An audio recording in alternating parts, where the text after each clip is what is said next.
नमस्कार, आप देख रहे हैं बेबाक वार्ता 108 न्यूज और मैं हूं आपके साथ आरती सिंह आजाद। डालते हैं नजर खास खबर की ओर।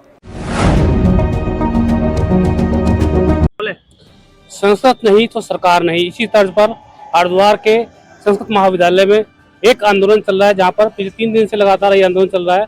सरकार इसकी सुध ले ले यहाँ नहीं पहुंची। हम आज पहुंचे हैं उनसे बात करने, आखिरकार क्या ये मामला है, क्यों ये नाराज हैं। कल इन्होंने बुद्धि शुद्ध यज्ञ भी किया था और अधिकारियों को चेताने का कार्य भी किया था, लेकिन अभी तक सरकार के साथ साथ जो अधिकारी हैं उनके कान पर जूं तक नहीं रेंगी है।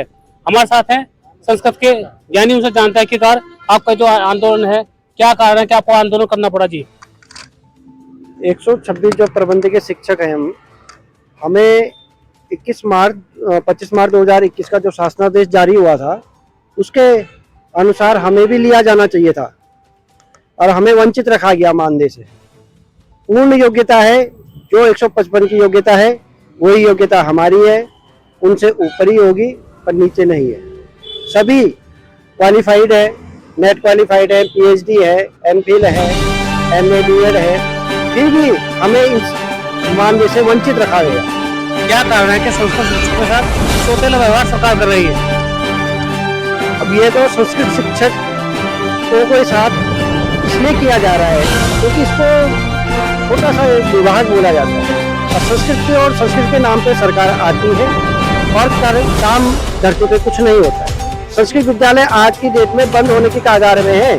75 प्रबंधकीय शिक्षक प्रबंधकीय विद्यालय हैं और 6 राजकीय विद्यालय में से 2 विद्यालय बंद हो चुके हैं वर्तमान समय में और 4 बंद होने की कगार में है।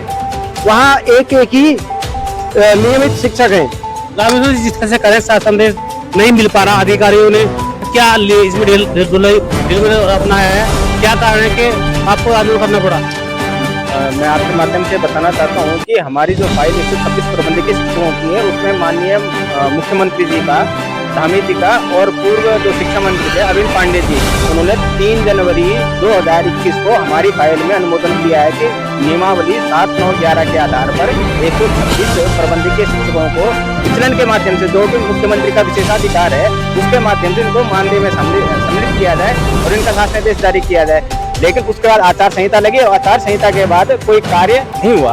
उसके बाद 1 वर्ष का आज कार्यकाल सरकार ने पूरा कर लिया है, अपनी पीठ थपथपा रही है, लेकिन जो उसने उससे पहले कार्य किए थे उनका शासनादेश अभी तक जारी नहीं कर पा रही। सरकार संस्कृत को तो बढ़ावा दे रही है, लेकिन संस्कृत को जो पढ़ाने वाले हैं प्रदेश में, संस्कृत को जो लाने वाले हैं, इस भाषा को जो उठाने वाले हैं, उन्हीं अध्यापकों को टीचर लाने कार्य कर रही है, उसकी बात नहीं मान रही। कितना गैर जिम्मेदार सरकार का ये रवैया मानते हैं? बिल्कुल ये गैर जिम्मेदाराना रवैया है सरकार का, और जो सरकार का जो रवैया है वो बिल्कुल इसका परिणाम उसको आगामी लोकसभा चुनाव में हम अपने माध्यम से कहना चाहें भुगतना ही पड़ सकता है। हो सकता है कि उसको उत्तराखंड की तरफ से जो 5 विधान लोकसभा की जो सीटें हैं उनमें से 5 में 5 चली जाएं।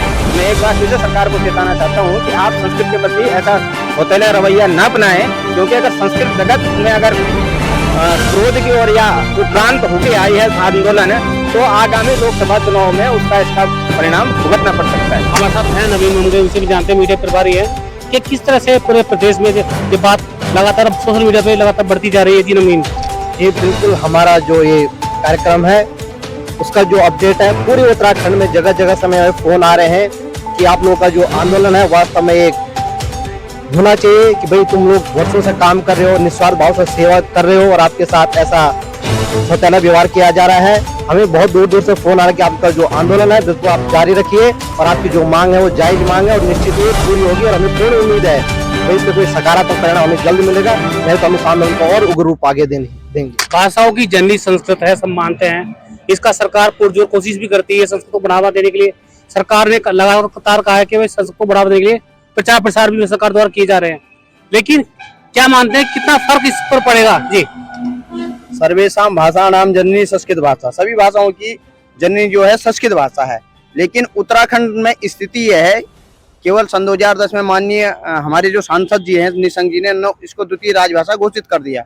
उसके बावजूद भी यहाँ केवल नाम की द्वितीय राजभाषा है, कोई भी कार्य नहीं हो रहे हैं हमारे संस्कृत के। आप इसी को देख के सकते हैं कि 126 प्रबंधकीय शिक्षकों का माननीय मुख्यमंत्री पुष्कर सिंह धामी जी ने अपने पिछले कार्यकाल में अनुमोदन किया। जब इनका शासन, इन्हीं के अधिकारी इनको नहीं मान रहे, इनका शासनादेश नहीं कर रहे हैं, तो इससे बड़ा दुर्भाग्य क्या हो सकता है संस्कृत का, या आप बता सकते हैं। हिमाचल पड़ोसी राज्य, आप हिमाचल में देखिए वहाँ, और जब मैं एक बात और जानकारी देना चाहता हूँ, जब उत्तर प्रदेश में उर्दू भाषा द्वितीय राजभाषा घोषित हुई तो उसी समय तत्काल 5000 पद उर्दू के किए गए, स्वीकृत किए गए, भरे गए। और हमारे उत्तराखंड राज्य में हम कितने लोग हैं संस्कृत के? 126 लोग हमें, तो 250 लोग हैं, पूरे 500 लोग होंगे। सरकार को हमें मान दे देना। अभी आप एक और जानकारी, अभी राज्य मंत्रियों के पद वितरित होंगे। एक मंत्री का लगभग जो भी खर्चा होगा 3 लाख रुपया होगा।